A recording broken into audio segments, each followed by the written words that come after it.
Failure will happen. It's what you do afterwards that matters. Hey guys, how's it going? Welcome back to your favorite weekly podcast, Refreshingly Idiotic. It's your girl Hana, as your host today. And today's episode is all about dementia, which is kind of interesting because earlier today I was actually about to apply to a place called the Dementia Society for a volunteer position, but I ended up not just because of distance issues. So they're located in Ottawa, I'm in Mississauga, and that was kind of just a stretch, so I ended up not. I applied somewhere else actually, but I want to wait until they hear back. Also, a mini life update because I'm so super excited about them. I got 2 mini cactuses. One is named Scarlet and the other one is named Luna, and they're the cutest things ever, and they're sitting on my windowsill right now. Anyways, I'm getting off topic now, so let's just roll the intro music and get into the episode.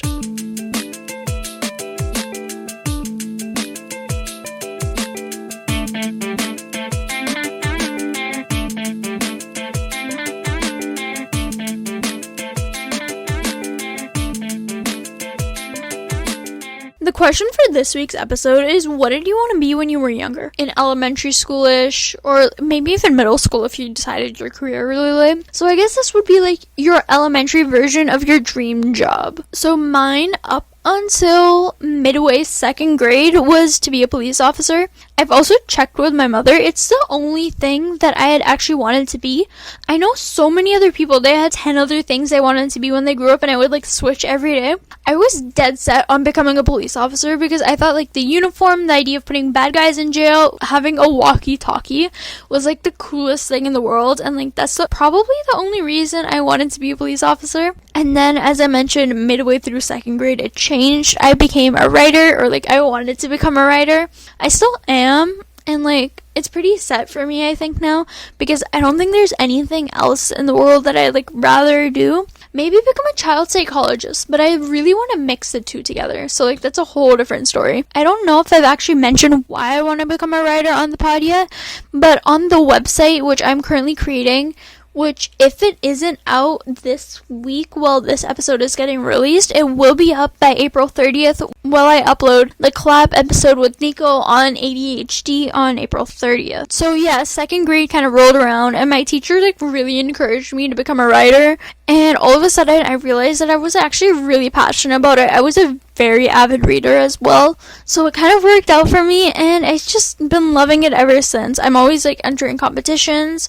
I self-published a book when I was in grade 7. I'm currently working on new ones. I just haven't released anything because I want to wait until I'm done high school. But even that's tentative. I might just publish something in a year from now, just before I graduate. On a side note though, basically a year and a month until I'm done high school, which is so exciting. I'm so excited for that. But yeah, anyways, it was either a writer or a police officer back then, and it probably still is. If the opportunity came up and I could become a police officer, I probably wouldn't turn it down.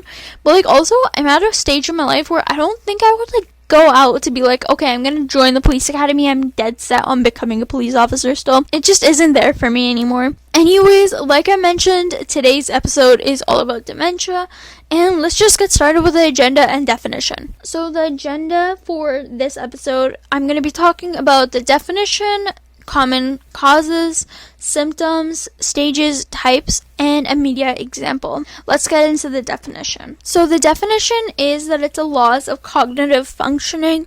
It's more of an umbrella term for other mental illnesses with medical conditions. So it can be the loss of, for example, remembering things, train of thought, reasoning, seeing, problem solving, speaking, or ability to be independent, just to name a few. For main/common causes, it's basically just damage to your brain cells or nerve pathways that can affect these changes, the ones that I just listed in the definition or the ones that I am about to get to with the symptoms. Dementia is mainly common for people who are 70 plus, but it can also affect somebody who's younger. It's just very, very rare. As for symptoms, there are so many symptoms, and you can see all of the symptoms that I found in the research that will be linked down below in my description box. But I gathered the few that were constantly repeating and I thought were most important. So that is not being able to cope well with change. So maybe you're not maybe you have dementia, so you don't want to keep moving around a lot. So like maybe you don't want to go move in with, like, let's say you're older, maybe you don't want to move in with your kids, but like, you know, you also can't live alone. Or like maybe you don't like bouncing around. Memory confusion, so maybe you can remember things from like years ago, but you can't remember what you ate, what happened today. So like, let's say you can remember like this really striking childhood moment, but you can't remember what you had for lunch, which honestly, that happens to me. Another thing is change in your mood. So you might be like happy, chipper, and then all of a sudden depressed, agitated, or have anxiety. It can also be like a roller coaster, like I've mentioned with so many of the other mental illnesses. You might have a loss of interest in things. So maybe before you used to be like really interested in playing cards or like card games, but now you don't really care for them. You're just like, oh, whatever, it'll just pass the time. You don't really want to play either. Another thing is getting lost. So this kind of falls under the category of memory confusion. But like maybe you're out on a walk in your neighborhood and then all of a sudden you kind of just forget where you are. The second last symptom that I gathered was difficulty in coordination functions. So like writing or using your hands in general. The last symptom that I think, if you've heard of dementia, you'd probably assume is a thing, is hallucinations and paranoia. So like dreaming up things that aren't actually there, or like hearing voices, seeing things. Dementia has 4 main types of dementia stages outlined, which other mental illnesses don't actually have. So this is one of the biggest differences between just like any other mental illness. The first type is mild cognitive impairment. This one is trouble remembering things, maybe short-term memory loss. So maybe you'll like forget where you put your phone earlier today, or your last meal, for example. Other things you might be forgetting, not necessarily objects, but like words. So maybe you'll be in a conversation and then all of a sudden you'll just forget that word. This stage is very hard to detect, because honestly, everybody can fall into it at some point in another, even if they don't have another mental illness. The next stage is mild dementia. So again, they can still live on their own, but they might have some personality changes, forgetfulness. They might have trouble to solve any problems, memory loss, or express their emotions. So like I mentioned in the last episode, the flatline effect might be something that comes into play over here. Again, this is all at like a pretty mild level, so it's nothing too intense. You could probably still live on your own if you have mild dementia. The next stage is moderate dementia. So this one, you might need a little bit of help. So like maybe that occasional support system. You concentrate less. You have long-term memory loss, confusion. It might be hard to do slightly more difficult tasks, like maybe dressing, or significant personality changes. So going back to all of those symptoms, you might not be able to focus for as long, or you might start to forget things that happened in the past, like maybe other family members or very important events that happened in the past. It might be hard to do those slightly difficult tasks like dressing, maybe because like you're fiddling with the buttons and like it's harder for you to move around your hands at this point. And this one is slightly more intense than mild dementia, as it would probably state. The final stage is severe dementia. So this one, you definitely need help. You have lost a lot of your abilities, so your hand motor skills, like it might be hard for you to like maybe cook, clean, like do those little handsy things, dressing, definitely, maybe even writing. It might be hard for you to walk or eat, so you might have like trouble getting up out of your seat or sitting back down.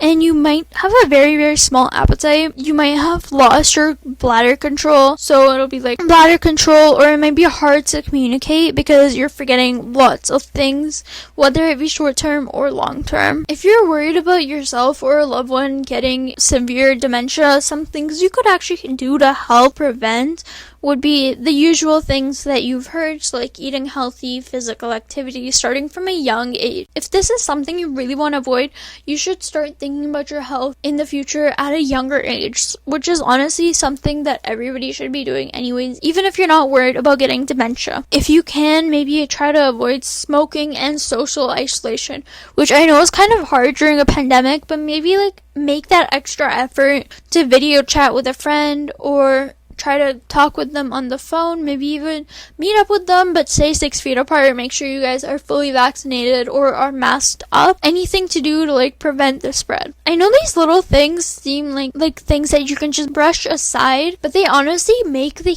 biggest difference when you get older. Not just so you can tell your grandkids stories about the crazy days of your youth, but like also just to take care of your health or make sure you're still healthy when you're like 70 years old. Now that we know both the symptoms and different stages you can be at, let's talk about the different types. There are 5 different types. So the first one is the most common one that you may have heard, which is Alzheimer's disease. So this one, it's probably the one that's most commonly known. It's just like the forgetfulness when you get younger to a very severe point where you honestly can't even remember who you're related to. Like a couple days ago, I actually heard this story about a boy who went to visit his grandparents, and he found out that every single day his grandfather buys his grandmother flowers and says, let's run away and get married together. And then every day the grandmother says, we already did. And he's like, boy, am I the luckiest man on earth. And then the next day it'll happen again and again and again because he doesn't remember what's actually been happening in his life, so he's just in the moment. I thought that was such a cute example. I had to throw that in.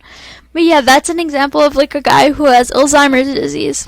But other things that can happen, you might not only can you forget things, but you can also have loss of motor control. So it might be like hard for you to pick up little things or do little things. Like I mentioned again in the different stages, like maybe getting dressed or little handsy things like writing something down. This one is often caused by genetics, but the actual reasons why somebody might have Alzheimer's disease or dementia in general is actually still unknown and something that we're still trying to figure out. The next type is vascular. This type of dementia is caused when the blood vessels to your brain are actually damaged, so it can be harder to problem solve. You might have lack of focus or concentration, so you might not be able to get through a full conversation because you're forgetting the words, you're forgetting your thoughts, or where you were going with your point. Let's move on to the next type, which is Lewy body dementia. So this one includes hallucinations, lack of focus, and less coordination. It's also like one of the more intense types of dementia, so it'll be seen later on in the stages. So hallucinations could be like maybe something happened in your past and you're bringing it back up subconsciously, and so you're like hallucinating about that. Maybe you can't really focus, you can't really hold a conversation, less coordination, so you might not be able to do those regular hand motor type skills. The 4th type is frontotemporal dementia, which is caused by nerve cell breakdown. So in the frontal and lobe area of your brain, this is actually very technical for me right now, but it causes personality and behavioral changes, so you might actually like flip into somebody else. The 4th type is frontotemporal dementia, so this one is caused by nerve cell breakdown in the frontal and lobe area of your brain. This is so technical for me right now, but like this is more for like the sciencey people out there. So this one can actually cause personality and behavioral changes, so you might not seem like the same person you were to some other time. So I'm not saying something as dramatic as the Jacqueline Hyde change that I mentioned in the last episode, so no split personality type thing, but it can affect like little parts of your behavior. So maybe you might be like a little less accepting, for example. Other things, you might have a loss in motor skills and movement. So like again, eating and the walking might be huge trouble for you. This one also, you might actually need help, but this one can sit anywhere on the stage scale. The 5th and final is mixed dementia. So this one is a mixture of all of the ones that I mentioned above. So maybe there's that hallucination, lack of focus, coordination, and speech is pretty often repeated in them. A lot of forgetfulness, for example. There's a lot of different symptoms, basically all of the symptoms I mentioned before, and it's a mixture of all of the different types that I just mentioned. So now that we know the different types, stages, symptoms, and what it actually is, let's talk about how it's diagnosed. So this one actually has a process like many others, but this one is a little bit more intense just to make sure it's not diagnosed wrong. So most healthcare professionals look at your medical history to see if it runs in the family and how it might look like, because there are multiple different types. Next would be a physical exam to see if it's like blood pressure, vitals, like anything else. Next, you would do some neurological tests, so looking at brain balance, response, and reflexes. And then lastly, you would be doing other tests like cognitive tests, so you're checking your mental health, laboratory tests, so you're checking your blood levels, like low on anything, brain scans to see if there's any abnormal activities, psychiatric evaluation for, like, let's say schizophrenia or split personality disorder, more like personality mental illnesses. Then finally, genetic tests to see if it does in fact run in the family and maybe you don't know because, like, let's say you were adopted. Lastly is a media example. The one that I chose is from How to Get Away with Murder. It's an awesome show, by the way, so if you haven't watched it, I suggest you go binge it right now. But basically, the character that I picked from the show is the main character's mother, so Annalise Keating's mother.